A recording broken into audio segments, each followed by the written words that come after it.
Hello, everyone, and welcome to yet another episode of the My Tech Story Africa podcast. My name is Alice Kanjajo, your lovely host, and today I am very excited for the guest that we're going to be having. This is a continuation of the Carnegie Mellon University Africa series that we have been having for this season. So if you've not tuned into the previous episodes, this is your call to do so.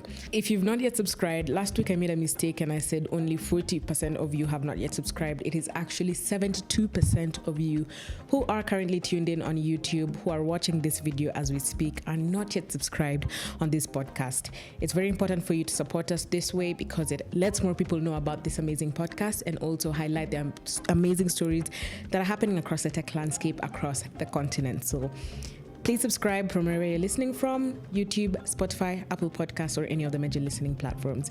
That being said, we can get into introducing the guest for today's episode.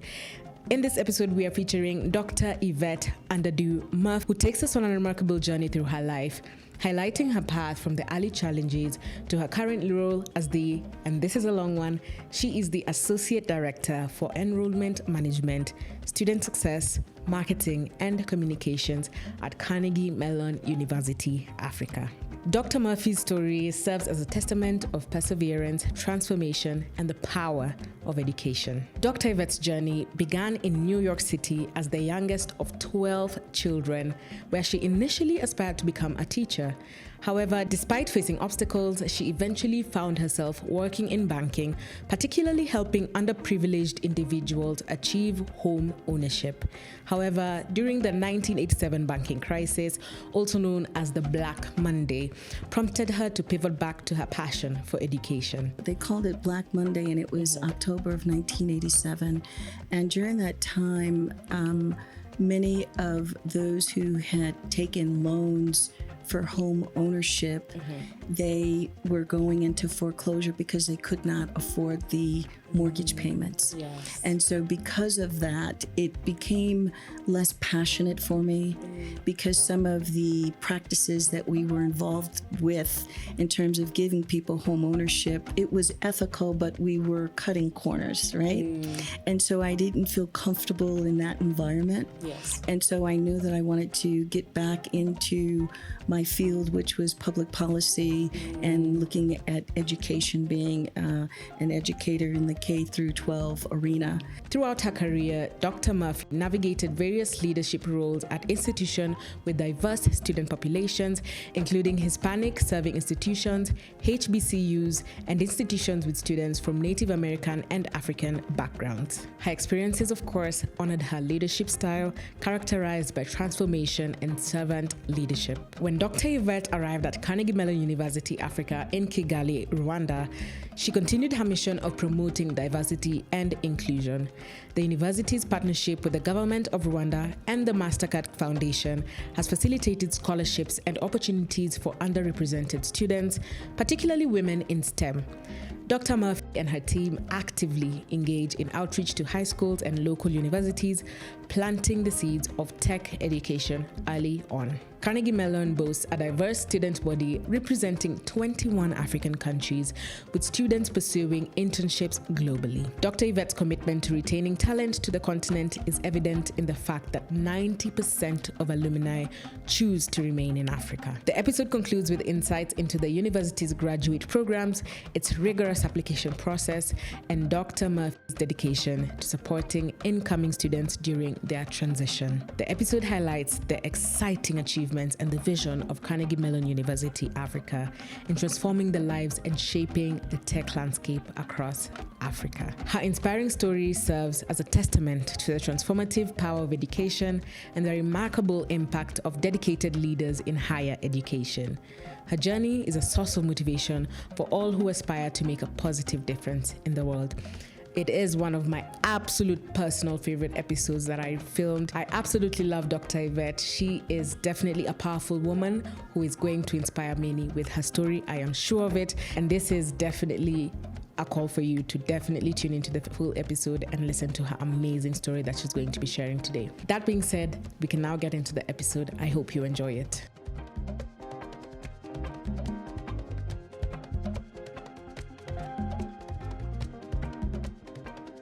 Hello, everyone. Thank you for tuning into this week's episode of the My Tech Story Africa podcast. Today is no different than the other because we have an amazing guest joining us in studio. As part of the CMU series that we have here, CMU is short for Carnegie Mellon University Africa. And I'm very excited to have this conversation. Based on the research that I've already done and the conversations I've had with her, it's going to be an eventful conversation. Today, we are joined by Dr. Yvette, and I'm going to prompt her to introduce herself. Dr. Yvette, you can take it away. You can just do a short intro, short and precise, Yes. the one you give people as your CV, and then we'll get really deep into the conversation more about to get to know you better. So, Sure. Dr. Yvette. Well, thank you so much for having me join you on this podcast this afternoon. I'm so excited about being here. My name again is Dr. Yvette Underdue Murph. I'm the Associate Director for Enrollment Management, Student Success, Marketing and Communications. I joined Carnegie Mellon University Africa a year and a half ago. Oh, wow. So I came here by way of the United States, where I have over 30 years in higher education. But this is my first time on the continent of Africa, and also my first time working for Carnegie Mellon University Africa. So everything is new for me. I mean, how's been your experience, being in Africa and just for the past year? Oh, sure. The experience has just been fantastic. I was most excited about when I arrived to Rwanda in this beautiful, beautiful city of Kigali. The people have just been so welcoming. The city is beautiful. The landscape. We've even gone up to the national park, and I went to see the gorillas. Oh, it was just fantastic. I wish, it's also my first time in Rwanda. I just came to do the interviews, and the country is so beautiful, and the hilly area, Kigali is quite hilly. Is that the whole of Rwanda, or is it just Kigali? It's the country of 1,000 hills, I believe is what we call it. Yeah. Yeah, no, Kigali is so beautiful. I'm in awe, and the people as well that I've met, even while I've been doing my rounds here at CMU, has just been really good. So, yeah, very happy to have you join me today and to just have this conversation. And thank you for gracing my invite. Oh, you're welcome. And if I may just add, on behalf of the leadership team and our esteemed students and staff, we're just really happy to host you here on our campus these last few days. Thank you so much. You guys have been really nice to me. So, especially because I was coming here and wondering how I'm going to move around Kigali, scheduling interviews, and just the connection that I've been having through Monica is the person who links me to, all this that's happening at CMU. And I'm just super grateful for that opportunity. Everybody's been warm. So very excited to interview you. So as you mentioned, you're the Director of Enrollment Management and Student Success, Marketing and Communications, and that's where you are now. But I wanted to go back from the beginning and, how this even began, how your journey even began, how you got yourself in Africa and in Kigali, and just what did you want to be while you were younger, and where did your interest in, did you have an interest in tech? So wherever your beginning is, I would like you to start from there. Oh, well, thank you so much for allowing me to even share the beginning. Actually, I am a late bloomer, as one would say. I graduated from high school, and I had a full scholarship to attend a university, which I only lasted one semester because he loved me, and it didn't work out, right? So I find myself back at home with my mother trying to figure out what I'm going to do, and I ended up working for about 8 years in banking. So I did 8 years of banking, and I enjoyed that, being a mortgage originator, working with those folks that were underprivileged in terms of being able to be homeowners. So that was one of the passionate things that kept me in that field of in that professional field. But then we had this big banking crisis back in October of 1987. We called it Black Monday. And that's when I decided to leave banking and then go back and pursue a degree in education. That's a mouthful, and I want us to uncover that. So in high school, what did you want your journey to lead to? Like, what did you want to be while you were younger? Oh, sure. And where were you from?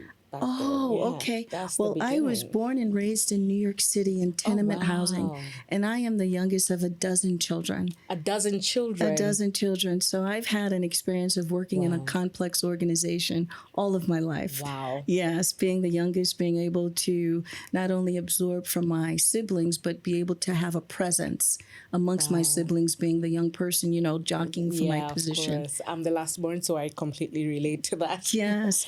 And during that time, I always thought that I wanted to be a teacher. Oh, so you wanted to be a teacher? I wanted to be a teacher, but I ended up, for several years being, like I said, in banking. And once leaving the New York City, we moved to Massachusetts. And With your entire family? my entire family. Actually, my mother saved me from the streets because, during that time I was running with the wrong folks. And so she decided to put her nursing career on hold. She actually retired and we moved to Springfield, Massachusetts. Wow. And that's when I really had I want to say, I restarted, being a rambunctious teenager. Right. Wow. And so I really then got involved with high school, went to a school that focused on honors college, preparing you for a college preparation program. Yeah. And so I graduated, like I said, got the full scholarship, was focused, but my heartstrings were in a different place. I was young and passionate about living a different type of life, I guess. I wanted to ask, what was the scholarship for? What were you going to study? So my scholarship that I received from that particular university was in policy, public policy, and public policy and government. Okay. Government relations was the plan, but it didn't work out. Came back, got involved in banking, fell in love with it because I liked working with people, loved doing, finding ways in which like I said, people can get home ownership, especially in the inner cities and single women, single parent women. I wanted to make sure that they had those opportunities. And then after that, like I said, there was this big banking crisis in October of 1987. I decided, well, this is my time to go back to school. So I went back as an adult learner. Wow. And so I have a passion for people who are adults that do go back and pursue a degree, because I think people have this notion that, once you pass a certain age, then it's kind of embarrassing to go back to study. But I think it's audacious. I think it's a good thing to, it's okay for you to lose your path, and then somewhere along the line you say, okay, maybe I need to go back to school and pursue what it is that I'm pursuing. When you mentioned the banking crisis, what exactly happened that made you decide, I no longer want to be in the banking industry? Like, walk me through the banking crisis of, Sure. So it was, they called it Black Monday, and it was October of 1987. And during that time, many of those who had taken loans for home ownership, they were going into foreclosure because they could not afford the mortgage payments. Yes. And so because of that, it became less passionate for me because some of the practices that we were involved with in terms of giving people home ownership, it was ethical, but we were cutting corners, right? And so I didn't feel comfortable in that environment. Yes. And so I knew that I wanted to get back into my field, which was public policy and looking at education, being an educator in the K through 12 arena. But once I found my path to Cambridge College, which is a college in Massachusetts, and they have an adult evening accelerated program. And so I thought, you know what, I can use my work life experience, do a portfolio, demonstrate that I have this experience that can parlay into me accelerating my pathway into getting a degree. So I did both a college preparation certificate program while pursuing my master's in education at the same time. You said you always wanted to be a teacher. So I think that is also just I relate to that conversation just because I feel even in my young age, when I was younger, my interest had always been, I was always like a public speaker or someone who was always like extroverted. I never understood people being shy or the concept of it. It was never me. But along the line, somewhere in third grade, I think someone convinced me I need to be an architect. So my dream up to when I finished high school was always to be an architect. That's what I knew I was going to pursue in university. And flash forward post high school, time to do architecture. My grades are not translating to what it takes to do architecture, especially in Kenya, and I couldn't afford a scholarship not a scholarship, sorry. I couldn't afford the school fees, or rather my parents couldn't afford to take me abroad. So I needed to do other options, but all through my entire life, even in high school, I was in drama club. I was, a prefect. I was just doing these talking things. I did spoken word for quite a bit of time. That became my identity. I started YouTubing when I was in what's form 2 in let's say like 10th grade. Yes, I was doing spoken word, and it's just always been who I was naturally. And then so eventually I needed to decide what else I'm going to pursue. And the next best bet was going to be journalism. But I think my parents were also not too sure about doing journalism. And so the next best was communications. And at first I was kind of upset because I thought it's not where I wanted to be. But everything just felt this is exactly where I was supposed to be in the first place. So kind of taking a different path and thinking, I mean, the story is a bit still young, but I still do think that it's okay for you to do other things. And then, I just had a conversation with Asan. I'm sure you know him, also part of this Carnegie Mellon University Africa series that we're having. And he also just mentioned that the path for him was not linear. And he went through so many bits and bobs of not being sure about what he was doing, but it all makes sense in the end. So yeah, just wanted to highlight that. And I agree with you, because just sitting here with you, I feel so very comfortable. And I think that this that you're doing, which is journalism, if you will, and communications, it's definitely an art form that you have to be comfortable with. You're meeting a variety of different people. You're pulling out some of these things that we normally would not speak about. And then you're like, oops, I've already shared something that I hadn't planned. But I think it's because of the comfort level that you give your guests. And I really appreciate that. Thank you. I appreciate you saying that. Well, back to your story after the segue. So you're done with banking. You went to pursue your master's in education, whilst at the same time, what did you mention? At the same time you were... I was still actually working. So I was an adult learner, and they had an adult accelerated program, which was fantastic. But while I was there, I needed to make a little money. So I've always been a bit of an entrepreneur. So I actually went to the director of the center, and I shared with him, it seems like there's a gap between where we're located and the main campus in terms of providing financial information to the students that are attending. I think you need a part-time person to be the liaison for this campus to the main campus, and I think that should be me. So that's how I was able to parlay what I was doing while working, getting my master's degree, and working at the institution. But again, providing a service for people. I'm always like you. I'm wanting to see how we can make things better for people so that they can be, so you can pursue whatever it is that you're doing, or be in an organization where it's effective, so that the consumer, the person that's receiving the services, is getting it at an optimal level. So I did that. I finished my degree. I then decided, well, what's next? And so what's next was I ended up going to Colorado. And I was in Colorado, so I went from Massachusetts to Colorado after finishing my master's degree. And I went there for a relationship that didn't work out. And 10 months later, here's a funny story. I don't know if you've ever heard of Habitat for Humanity. And I've always been a proud supporter of that organization. Could you just expound on what they do? So Habitat for Humanity is an organization that provides housing for folks that are in need. And so their organization, they get together people, you go to a location and you participate in building a home.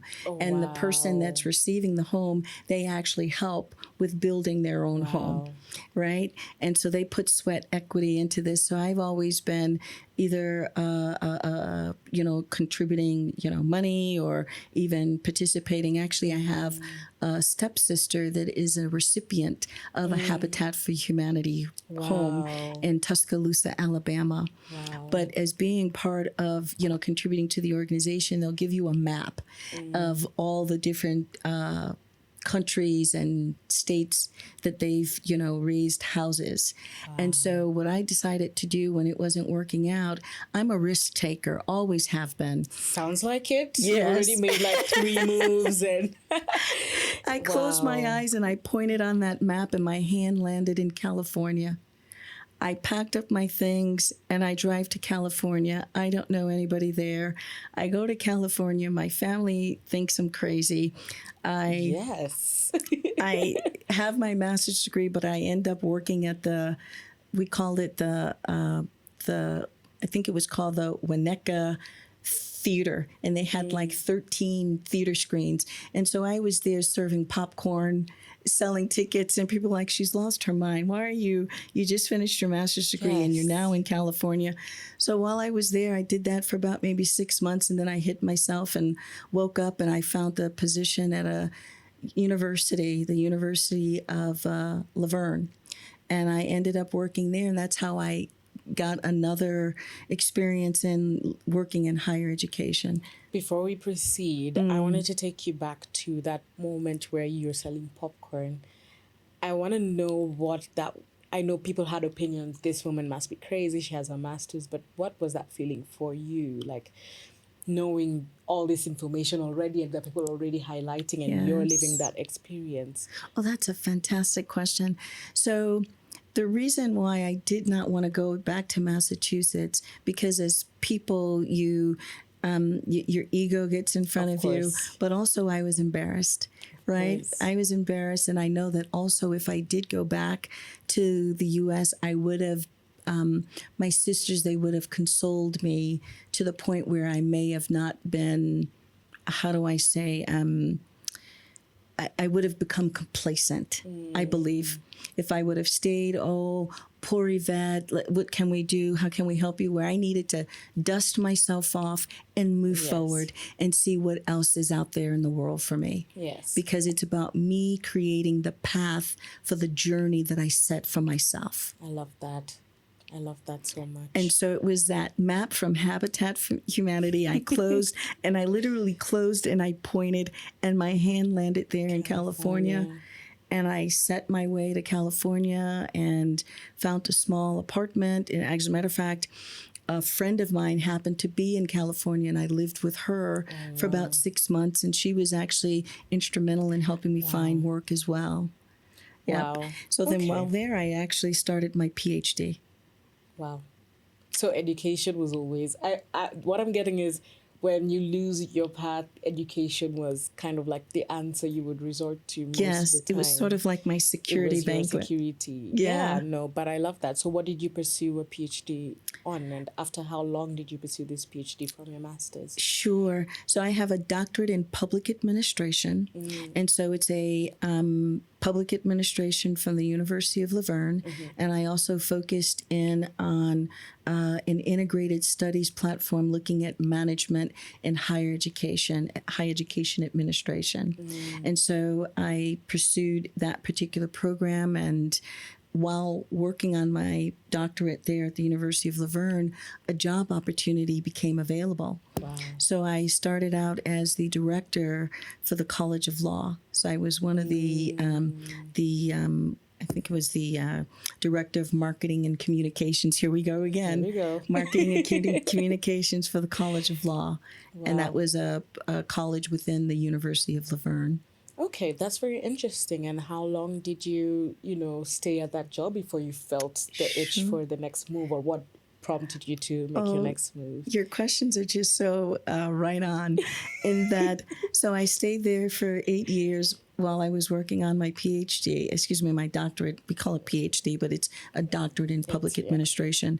And so while in that organization, I had moved up in several positions, and I knew that I wanted to move higher in the organization, but there was nowhere else for me to go. So you know what I did, Alice? I took out that map. I pointed, and my hand landed on Texas. I then started looking for positions in Texas. Okay. And I found a job as an assistant vice president at Texas A&M. And so I stayed at Texas A&M for 3 years. And I found, in this journey, I found out that I'm really a change agent. I go into organizations, I look at what is it that we can do to advance the organization, and what can I bring to the table in terms of being a change agent to advance an organization. So I was there at Texas A&M, and I got a call from a search firm, and they mentioned that they had an opportunity to serve at an HBCU, an historical Black college university. And it's one of the prestigious ones called North Carolina A&T State University. And so I thought, should I? And I applied, and I then leave Texas, make my way to North Carolina. And just to speed it up, I have lived in 15 different states in the United States. And that's how my career journey. So I went from Texas A&M to Mississippi. I worked at another HBCU called Mississippi Valley State University. I don't know if you know the movie called The Help. Yes, I do. Okay, so Mississippi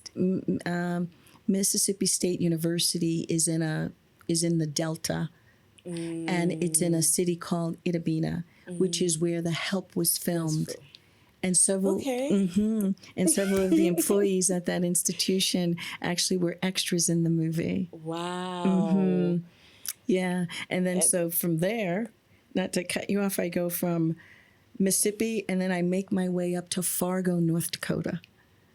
So, and Fargo is the coolest. Wow. My mind is scattered just hearing this story. But I love it. So when you talk about this journey of that led me 12 states, now I'm here. I came here by way of West Virginia. So I was living in West Virginia, and I received a call actually from a search firm. And they said, Yvette, there's a position at Carnegie Mellon University, and we think that you'll be perfect for it. I've worked with them before. And I says, I know the institution, but I'm really not interested in moving to Pittsburgh. And they says, no, it's Carnegie Mellon University Africa. Okay, wow. And I says, well, tell me more. And so as they started to tell me more, I then did some research, and I was just fascinated by the vision and mission of this particular institution, which is to educate the next generation of tech leaders and innovators on the continent of Africa. So that was one of the things that really inspired me to pursue this opportunity. I love that so much, and the audaciousness of being able to just move to 15 different states and then coming to Africa. Now that we've reached CMU, I'm going to get into detail about that. But just right before we do that, I want to know about that, again, still the emotion of you moving from state to state and you making that decision. Why was it difficult for you? Because you're building lives, and then you're kind of just like, you leave, or not lives, but you're building a new life, and then just when you're settling in, you're moving to somewhere else? Or is it something that didn't bother you? Like, do you feel like you missed out on a couple of things by moving to many different states? Or what was it like? What's that like for you? Sure. So I'm very adventurous, I think I told you, and definitely a risk taker. But I think that the biggest challenge that I have found in moving from different states is losing the how do I say, the connection with people that I have met along the way. Yeah. And so, you know how you usually say, oh, stay in touch, but it's quite difficult to stay in touch when you're moving from place to place. Yeah. Another thing that I have found, and now that I'm older, it gets, you miss family. I've noticed the older that I've gotten, I miss my family. Like being here in Africa, I miss family. Speaking of, my mother just turned 100 years old. What? We just had a huge birthday celebration for her in June. Congrats to her. That is a milestone that Yes. very little people get to achieve. Yes. That's so amazing. Isn't that amazing? So that's why I think this part of my journey, because of me being an elder stateswoman, as we say, I have a greater, deeper connection with the meaning of family and how you support family and how family really is the rock that has carried me along this journey, especially being the youngest of a dozen. And so there's this sense of, how do I say, sadness in some instances, because during this journey I was away from big events that have happened in my family, right? Yeah. But then I see the big events that I missed in my family in those institutions that I'm at. I am helping to create big events for those institutions to advance access to education for people that maybe would never have the opportunity to do so. Wow. Sometimes your gift is a very good blessing, but a curse, yes, so to say, just because you know deep down that this adventure is what you love to do and it's, you know, what you have been doing. But of course, there are other things that you miss out on because you're pursuing what, you know, I would presume your calling has been throughout your journey. And I applaud you for being able to do that and, you know, still, you know, come all the way to Africa to, you know, CMU Africa and just make that impactful change that you have been making in the different places that you've been. And yeah, I think that's very audacious of you. And you truly have inspired me already with that entire conversation. And now to go back to just your journey, I just wanted to share your experience in higher education leadership, spanning from, like you mentioned, a range of different institutions. From, you also said, working with the HBCUs. How have these diverse experiences basically shaped your perspective on enrollment management, which is what you're doing today, and, you know, student affairs? Thank you for that question. Just two things. I think this journey that I've gone through, it's helped me to understand that there are so many different leadership styles that blend together so nicely. And so I know that my leadership style, one, is a transformational leader. And so I go into an organization and I use my ability to transform an organization in a way in which you lead people that I think aligns with servant leadership. So there's a servant leadership where I'm here to serve, but I'm also here to transform, and I'm also here to empower those that have this institutional knowledge at the organization that's going to help me serve and transform. And so when you ask me these different experiences at University of Laverne is designated as a Hispanic serving institution. So not only does it serve, you know, the majority Caucasian population as well as Black, but it also serves a huge population of Hispanic students in that area. When I went to University of Minnesota, we had a large population of students that were Native American. And so they came from that Native American and came from the reservation. We also had a huge population of students from Africa, believe it or not, the Lost Boys of Sudan. There's a huge population of them that were at that institution. Then I go to an HBCU, again, a historical Black college university, but we're also serving not only Black students, but those students that are from underserved populations and those students that may have disability, right? And so we want to make sure that we give access to education to all. So then I come here to Carnegie Mellon University in Alice. This student body, which is approximately 300 students, represent 21 countries across the continent of Africa. So when you look at this diversity and me being prepared for being able to ensure that we have diversity and inclusion within our student body and that we respect diversity and inclusion, I truly believe that all of those experiences prepared me to come here to be exposed to 21 countries that are represented by our student body. And we all here, which I like, value diversity and inclusion. Yeah, I love that you're passionate about diversity, and you can see that from the work and the impact that you've already made from the institutions that you have had that impactful change with. And with your, I have my follow-up question is with your commitment to diversity and inclusion and equity and social justice. How do you translate these values and actionable initiatives with the higher education context, particularly in the African context, because right now you're in CMU Africa? How do you feel institutions can do better in supporting underrepresented ethnic minority students and first-generation college students outside of CMU? Because, you know, here I think we're already making that change. You have 21 countries represented, and I love that, you know, that has the diversity is continually being implemented. But how do you think that institutions can still support underrepresented ethnic minorities and students from first-generation colleges? Right.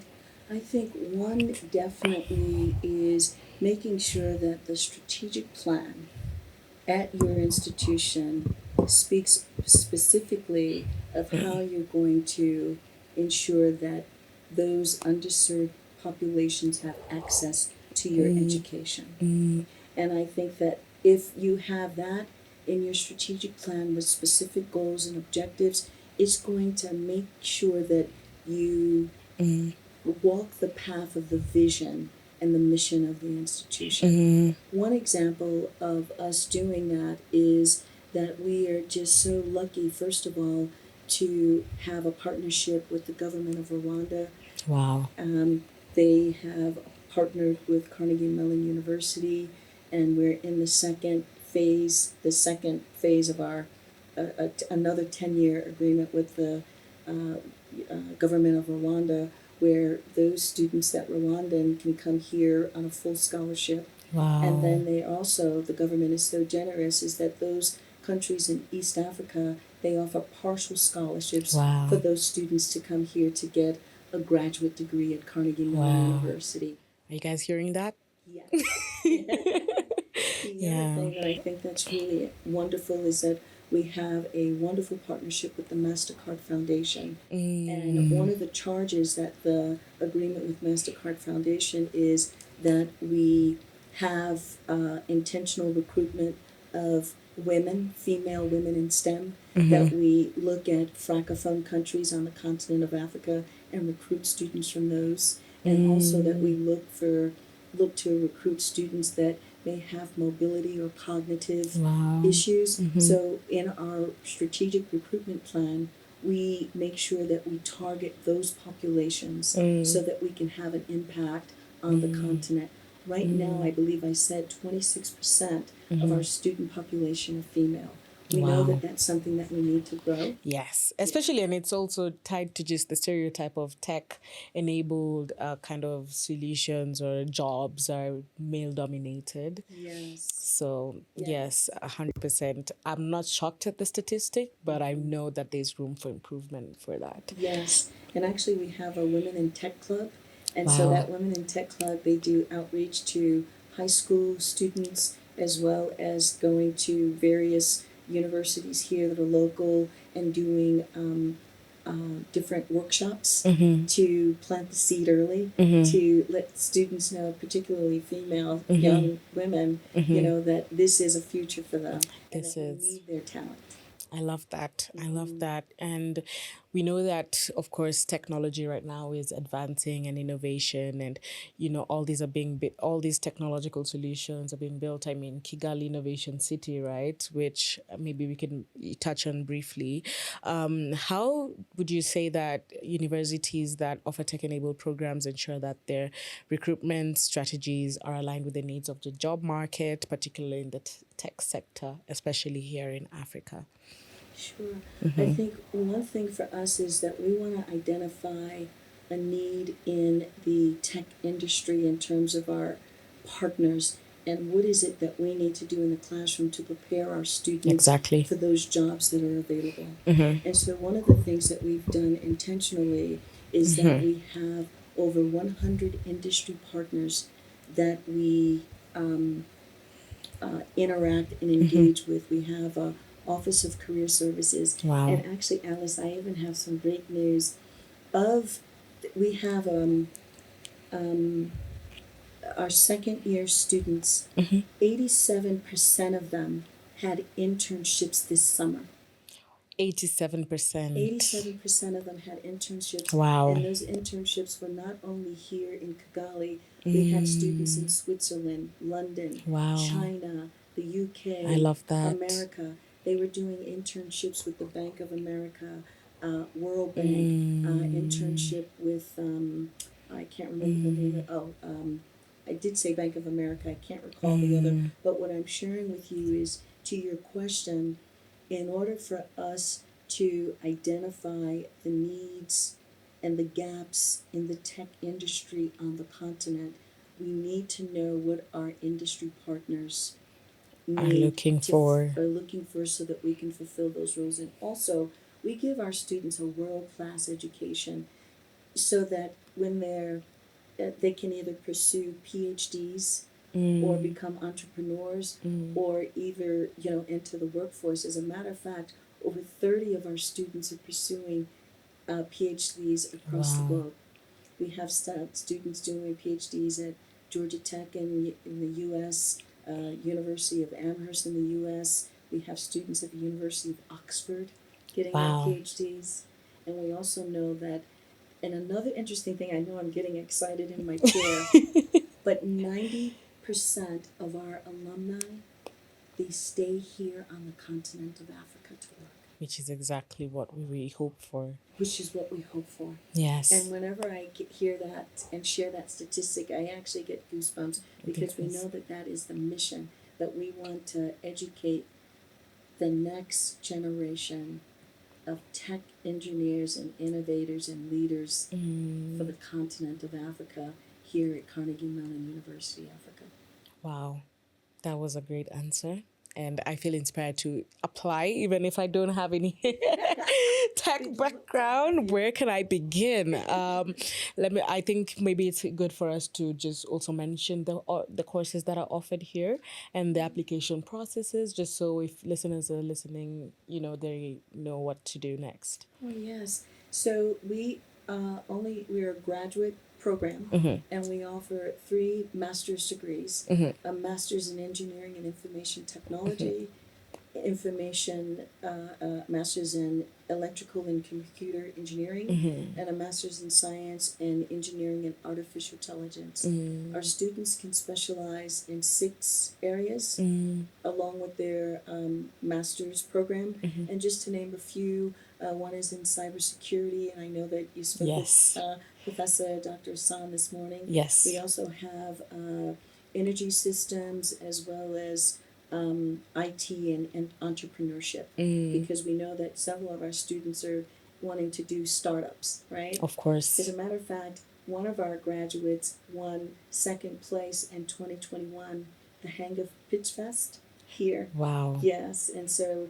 your graduates are doing great things out there, making you guys proud. Huge. And so in terms of the application process, we're very selective, but we also want to support those students that are admitted into the program. This last cycle, we had over 2,500 applications, and we actually selected 200 and about Wow, so it's a 230. rigorous It's very rigorous. application It's a, process. but during our information seminars, we have a fantastic associate director of recruitment, and he usually in his information seminars prepares students on how to submit an application, how to write a statement of interest, so that they can really highlight what is it that they can contribute to the student body while pursuing their master's degree here, as well as what are they going to do with that degree once they They leave our live here. institution. Wow, there are a bunch of smart heads that are out here. I'm just walking around and everybody's doing great things. And what you're seeing here is our incoming cohort. So we have Wow. the largest first year class coming in for the class of 2025, which is approximately 185 students. Wow. And this cohort, I think, represents approximately, if I'm not mistaken, 12 countries on the continent of Africa. The other thing that I pride myself in, something that we do, some new initiatives, is that once the students have been admitted, usually from April to June, we engage them because the semester doesn't begin until August, right? Yeah. And so we do virtual, what we call Tartan Tuesday. And so What's that? So Tartan Tuesday is all of the different departments in student services as well as on the academic affairs side of the house. Every Tuesday we do a session with our incoming cohort to teach them time management skills. How do you navigate all of the different services that we offer here on campus? What is it that we can do to make sure that your onboarding to Rwanda, to Kigali is seamless? We also provide our students with a virtual, and it's new, computer programming preparedness course, so that before they get here for new student orientation, which is in July, they have already had introduction to our mission, vision, and our core values here at Carnegie Mellon University Africa. We make sure that when they're doing Tartan Tuesday, that they are familiar with our mission, vision, and our core values at Carnegie Mellon University, because we want them to join our family and we want them to be successful in integrating in this multicultural, diverse population that exists amongst the student body. Wow. I think, no, I think that this institution is a very prestigious one. I think when I was reaching out to Monica, who is what led me to be able to come in and do some interviews, I didn't understand the scope of how great or how big how big of a deal it is to actually be part of Carnegie Mellon University here in Africa. And it's just been so insightful and amazing to just see all the amazing even projects and startups that students who've come here and your alumni who I'm going to be interviewing couple for while I'm here in Kigali. It's just surreal to think that such an institution even exists in Africa. I think we're normally so blindsided, and we always think, especially as someone who's lived here, when you think of the best institution or higher education, we're always thinking abroad, You're thinking you need to go to the US, you need to go to Canada, you need to go to Europe. And so it's so interesting to know that right here in East Africa, there's something great that's happening, that's being built, especially for people who are doing tech. And I'm encouraging anybody who's looking to do their graduate programs to just go ahead and apply, because I have seen the greatness that you guys offer here, and I'm in awe. Honestly, if I did a tech course, I would be applying for the next cohort. Which brings me to my next question, actually. Do you intend to expand the courses that you offer, or for now are we just going to keep them as the 3 that you offer here?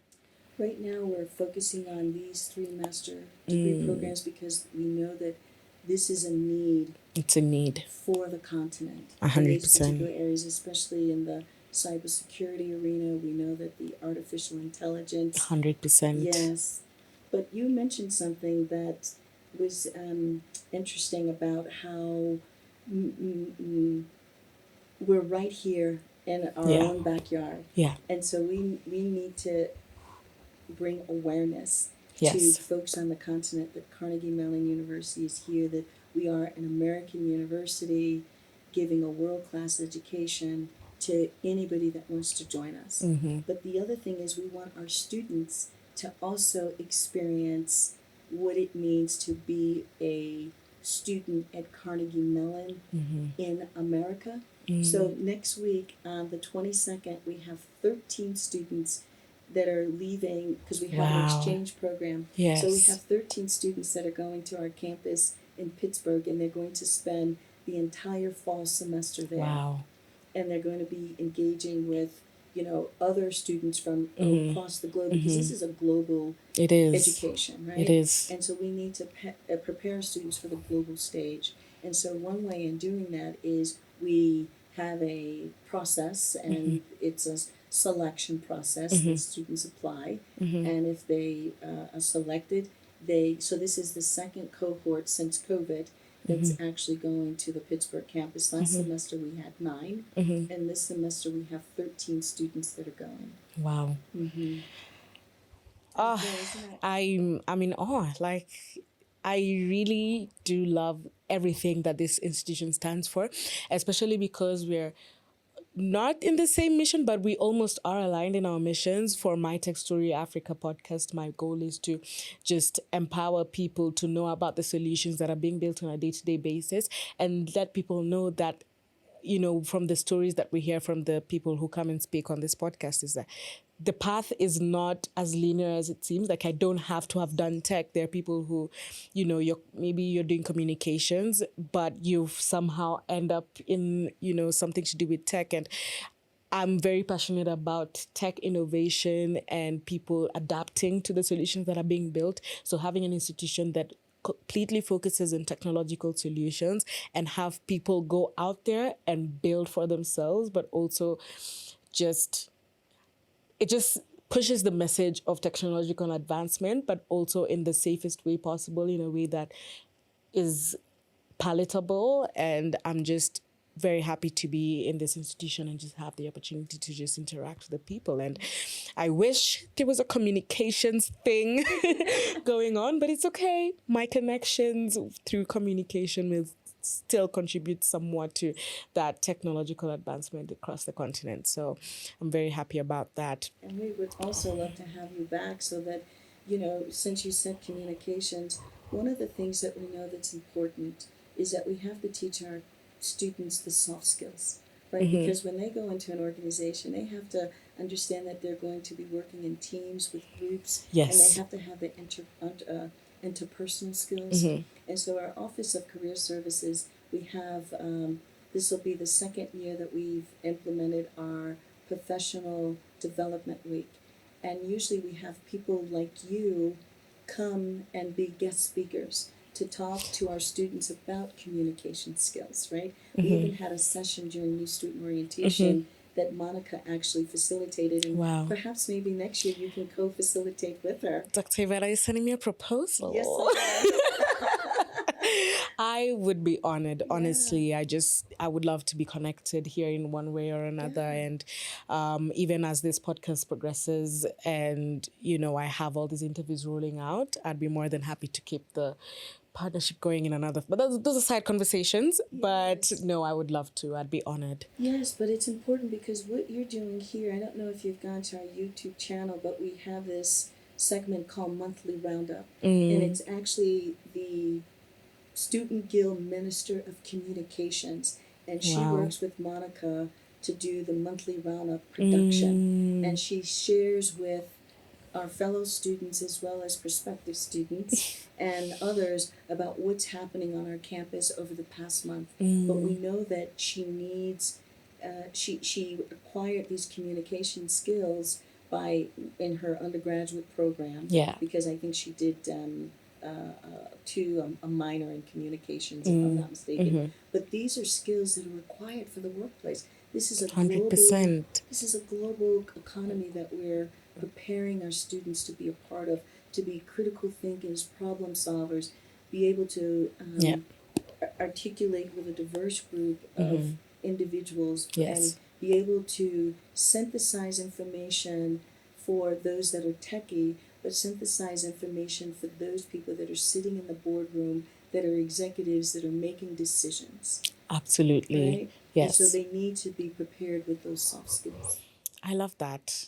No, count me in. You just send me the email. I'll be down. I'll We'd love to anytime have I'd you. be in Kigali, I would love to just come on campus, see the progress. But yes, if you're looking for a graduate program to pursue after you've done your degree and you've maybe had a bit of work experience, and if you want that world-class kind of education right here in the continent, you don't need to look any further. And I'm sure you offer so many scholarship opportunities, as you mentioned, to students out there. So don't shy away. I think this is a very good institution to be in. I sign of approval. Oh, well, thank you so much. Yes, I think we're about to wrap up. I want to ask you one last question before we get into the closing questions that I have, which are going to be four.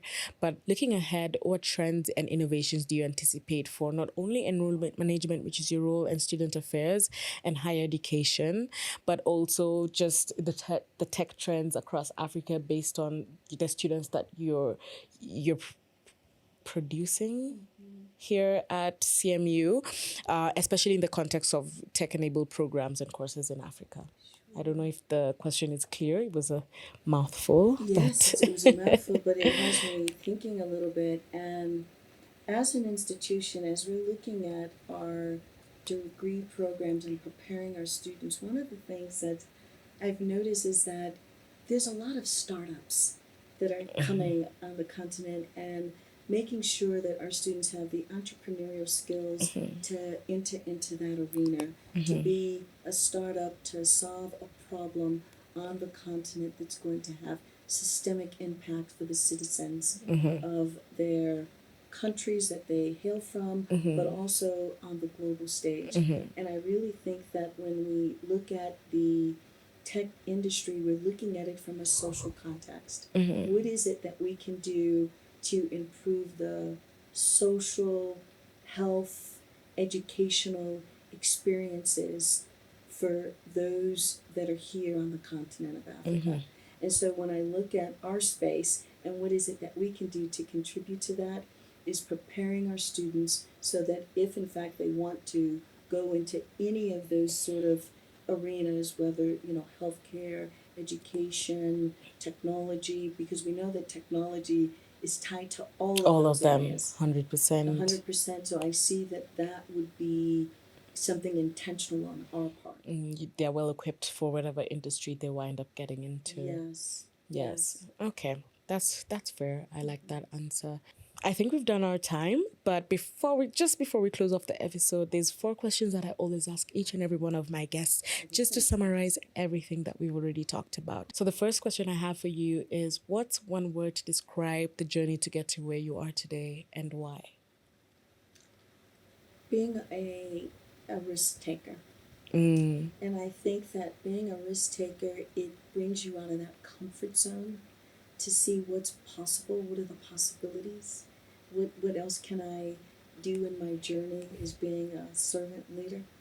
So I think that for me, that has been one of the characteristics that For has sure. defined me. Absolutely. We've heard the story, and I'm inspired to be a risk taker after today. No, I think I mean, coming even to Kigali was a risk for me. I just woke up and decided, look, I don't know what the plan is, but I'm going to Kigali. And the plan has sorted itself out. And I think whenever you take those risks, even like the gut feeling that you get when you follow it, I do think you always end up coming out with something. And exactly, and I always tell some of the young students that I mentor is that risk equals opportunity.